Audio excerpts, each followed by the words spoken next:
The First Nation Economic Development Guide was something that we did in partnership with the Ontario government. They wanted to produce this guide for First Nation communities and businesses to help them reach their economic success goals.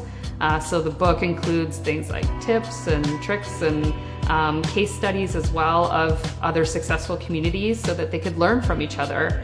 So the government collected all that data and put it in presentable format.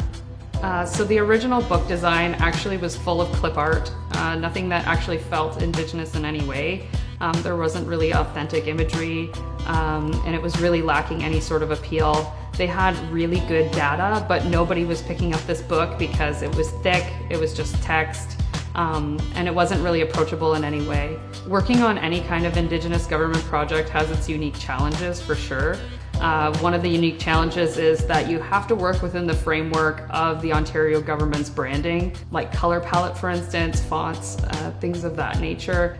So you have to be very open and receptive to those critical elements to make sure that it does feel like an Ontario guide, that it feels presentable and professional enough, but also because those branding principles are not usually made with any consideration of Indigenous people or other groups, underrepresented groups, you have to also be this kind of advocate for those people and really strive to say like, hey, these are important pieces, these are sacred items, like these are things we can show, these are other things that we can't, and be able to be that liaison between those two worlds. People respond better to culturally appropriate design materials because it's about them. It represents them, it's not faked, and it's not assuming as well.